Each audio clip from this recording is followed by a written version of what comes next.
Despidos en el sector automovilístico. Huelgas en la metalurgia. Infraestructuras que están quedando obsoletas. Un gobierno inestable y débil. La otrora gran locomotora europea, Alemania, ya no es la que era. No obstante, la bolsa alemana parece ajena a la economía real y está teniendo un magnífico año, habiendo batido 4 veces sus máximos históricos durante 2024. En el vídeo de hoy vamos a averiguar si sigue siendo una buena idea invertir en empresas alemanas. Veremos 3 acciones que están de capa caída, otras 3 que se muestran imparables y, para terminar, veremos 3 ETF específicos para invertir en el mercado teutón. Comenzamos.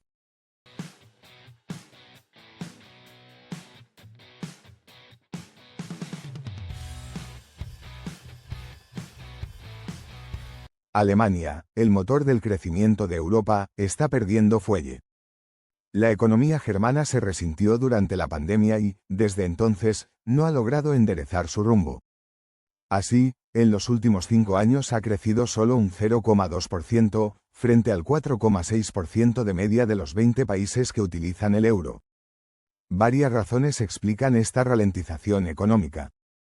La desaceleración de la industria, los altos costes de producción y la caída de las exportaciones siguen condicionando a un país que, durante décadas, se había situado entre las grandes potencias exportadoras de productos industriales de automoción, ingeniería mecánica y eléctrica, industria química, sector farmacéutico y negocio agroalimentario, gracias a un modelo de colaboración público-privada en pymes, denominado Mittelstand, que se apoyan en trabajadores con una elevada formación técnica.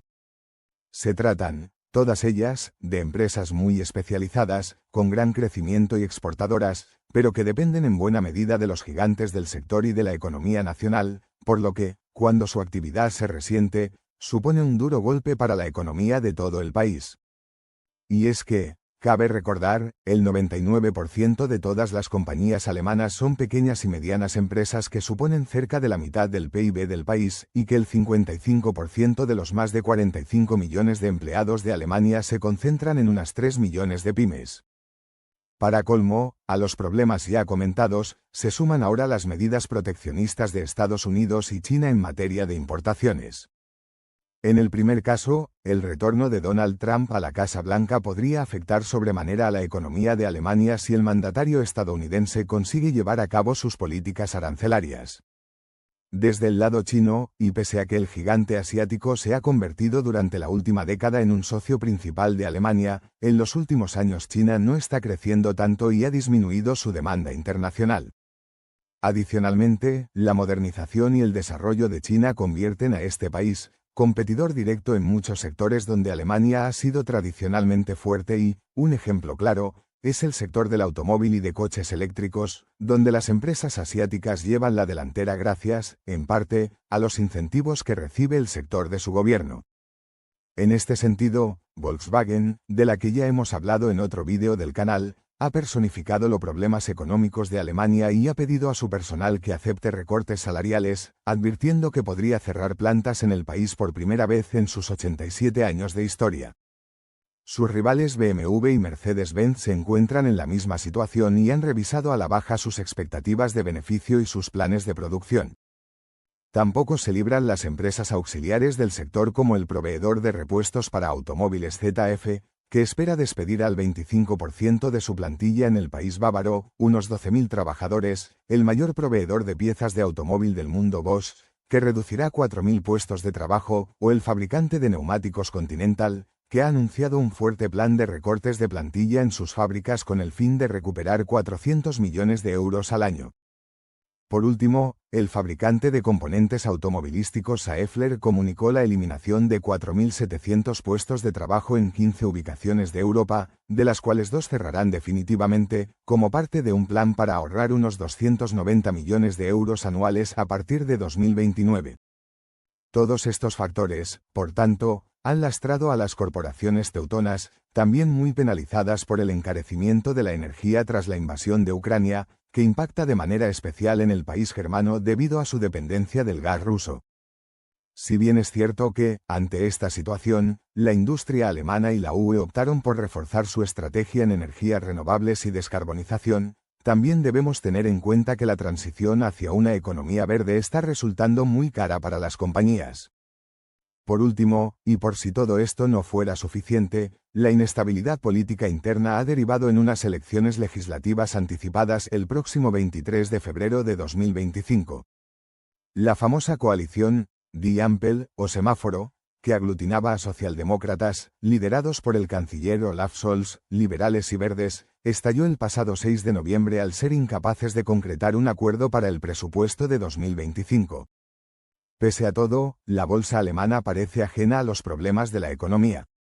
Durante el presente año, el DAX 30, índice que engloba las 30 principales compañías germanas por volumen de capitalización, se ha revalorizado alrededor de un 20%. Siemens Energy lidera las subidas con cerca de un 270% de revalorización y cotizando en máximos históricos. Sin embargo, vamos a centrarnos en el largo plazo y vamos a analizar 3 acciones que lo han hecho estupendamente bien en el largo plazo, y en otras 3 que han hecho todo lo contrario. Empezamos por los patitos feos. 1. Deutsche Bank. El Deutsche Bank fue fundado en 1870 para promover la posición de Alemania en el mercado comercial global. Fue la primera incursión del país en la banca internacional. Antes de su creación, las empresas alemanas tenían que depender de prestamistas británicos y franceses para hacer negocios en el extranjero, lo que significaba que a menudo estaban sujetas a condiciones desfavorables. El Deutsche Bank abrió su primera sucursal en Bremen en 1871, pero se expandió rápidamente a Asia y Europa, abriendo una sucursal en Shanghái en 1872 y una sucursal en Londres al año siguiente. Su crecimiento inicial se vio frenado en 1914 por el comienzo de la Primera Guerra Mundial, en la que el banco perdió la mayoría de sus activos extranjeros. Se recuperó rápidamente mediante una serie de fusiones importantes, una de las cuales, con el banco alemán Disconto Gesellschaft, le permitió evitar lo peor de la crisis de 1929. Sin embargo, el papel del Deutsche Bank en la Segunda Guerra Mundial es fuente de mucha controversia. Según sus propios historiadores, el banco estuvo involucrado en 363 confiscaciones de empresas propiedad de judíos entre 1933, cuando Adolf Hitler llegó al poder, y 1938. También prestó fondos al gobierno alemán para permitirle construir el campo de concentración de Auschwitz según diversas fuentes. Al final de la guerra, no obstante, el Deutsche Bank lavó enteramente su imagen, convirtiéndose en una fuerza líder para la reconstrucción, el desarrollo y la reunificación de Europa. Sin embargo, después de varias décadas, el banco cambió de rumbo convirtiendo a la entidad en una banca de inversión fuertemente especulativa, lo que le convirtió en la cuarta entidad financiera más grande del mundo. Alentado por este éxito, en 2001, el Deutsche Bank debutó en la Bolsa de Valores de Nueva York. Pero tras el desplome de 2008, consecuencia de la quiebra de Lehman Brothers, el Deutsche Bank empezó a desmoronarse. El banco había sido uno de los mayores emisores de bonos basura, con una deuda garantizada por valor de $32.000 millones entre 2004 y 2008, pero sus operadores también apostaban contra ese mercado para llenarse los bolsillos. Greg Liebman, exdirector de operaciones con títulos respaldados por activos del Deutsche, llegó a catalogarlos como basura y cerdos en correos electrónicos a sus colegas, al tiempo que los promocionaba ante los inversores como de primera categoría. Las consecuencias de esta especulación se hicieron patentes en enero de 2014, cuando el banco se vio obligado a pagar $1.900 millones a la Agencia Federal de Financiamiento de la Vivienda de Estados Unidos por la venta de títulos respaldados por hipotecas de alto riesgo a las desaparecidas agencias gubernamentales Fannie Mae y Freddie Mac. Esa multa significó que, a cierre de 2014, el banco presentara pérdidas cercanas a los 1.600 millones de euros. Desde entonces, las pérdidas y las demandas se sucedieron a pasos agigantados. En medio de esta vorágine, en abril de 2018, el veterano del Deutsche Bank, Christian Seuin, asumió el papel de CEO. Seuin estableció un plan integral de reducción de costos en menos de un mes, con el objetivo de reducir las operaciones del banco y restaurar la rentabilidad. Este plan integral incluyó el despido masivo de 18.000 trabajadores de la entidad. Todos estos precedentes no han despertado, lógicamente, el apetito inversor, pero la entidad está experimentando mejoras en sus fundamentales. En este gráfico podemos observar cómo la acción cotiza a un ratio PER atractivo así como su precio respecto a sus flujos de caja. Por otro lado, vemos cómo tanto el retorno sobre la inversión como el beneficio por acción ha subido significativamente durante los últimos 5 ejercicios. Por último, vemos que el beneficio neto de la compañía ha aumentado espectacularmente también en este periodo. Si te está gustando este vídeo, dale un buen like, comparte, comenta, suscríbete y recuerda activar la campanita de notificaciones para no perderte ninguno de nuestros contenidos. 2. Bayer. El gigante farmacéutico, mundialmente conocido por la aspirina, no levanta cabeza. Bayer, que alcanzó un máximo histórico de 143 euros por acción en 2015, apenas ronda los 20 euros de cotización en la actualidad y se ha visto obligada a recortar su dividendo al precio mínimo que marcan sus estatutos. La pérdida de valor de la firma alemana se explica por varios motivos. El primero es por motivos puramente comerciales. Bayer tomó la mala decisión de comprar Monsanto en 2016 por 63.000 millones de dólares. En ese momento Bayer valía 100.000 millones de dólares, siendo una de las 3 farmacéuticas más grandes del mundo. El antiguo CEO, Werner Baumann, pensó que esta nueva adquisición iba a ahorrar a Bayer 1.200 millones de dólares en desarrollo de nuevos productos, pero nada más lejos de la realidad. Comprar esta empresa estadounidense fue la peor decisión que pudieron tomar. Monsanto era una empresa multinacional estadounidense cotizada en bolsa productora de agroquímicos y biotecnología destinados a la agricultura. A Bayer le interesaba especialmente su producto Roundup, un herbicida hecho a base de glifosato, desarrollado en la década de 1970. 2 meses más tarde de haber firmado el acuerdo, se demostró que el producto Roundup de Monsanto producía cáncer y que había miles de afectados. Se celebraron varios juicios y al final Bayer tuvo que pagar hasta 15.000 millones de dólares en indemnizaciones. Actualmente Bayer no vale ni la mitad del precio por el que pagó por Monsanto. Para arreglar el desaguisado, la compañía está llevando a cabo una reestructuración que debería reducir los costos anuales en 2.000 millones de euros a partir de 2026. Pero los problemas de la compañía están a la vuelta de la esquina puesto que, pese a que gran parte de la deuda de Bayer es a largo plazo, a finales de año vencen unos 4.300 millones de euros en bonos que la empresa deberá abonar. En estos momentos, la empresa tiene una deuda de 45.000 millones de dólares que ha obligado a despedir más del 12% de su plantilla. Más allá de Monsanto, la pérdida de exclusividad sobre Xarelto, un medicamento para prevenir el ictus, y Eylea, para la degeneración de la retina asociada a la edad, representan un duro golpe para Bayer ya que estos 2 fármacos le otorgaban una importante ventaja competitiva sobre la competencia. Otra operación nefasta para el gigante farmacéutico ha sido la adquisición de Covestro, empresa de origen español comprada por Bayer en 2015. Covestro AG produce materias primas de poliuretano y policarbonato. Bayer tuvo que deslocalizar la planta de Covestro en Tarragona debido a sus altos costes laborales, la alta fiscalidad catalana y los problemas de infraestructura para transportar los materiales desde Tarragona a Alemania, sin mencionar los altos costes actuales de la energía derivados del gas ruso. Estos factores negativos hacen que Bayer cotice a múltiplos baratos en la actualidad. Los alemanes cotizan a un ratio PER muy inferior al de los grandes del sector, aunque todo hay que decirlo, funcionan mucho mejor que Bayer y sus previsiones a futuro son mucho más prometedoras. 3. Porsche. La prestigiosa marca de coches de lujo se escindió de su matriz Volkswagen en 2022. La cotización de la compañía, no obstante, ha descendido casi un 30% desde entonces. La marca fundada por el emprendedor Ferdinand Porsche en los años 30, buscaba un impacto similar al de la escisión de Ferrari de la matriz Fiat en 2015, pero en este caso, todavía no ha sucedido. Por el contrario, la firma de Manarello ha subido más de un 1000% en bolsa desde su escisión, como bien pudimos comprobar en este vídeo anterior.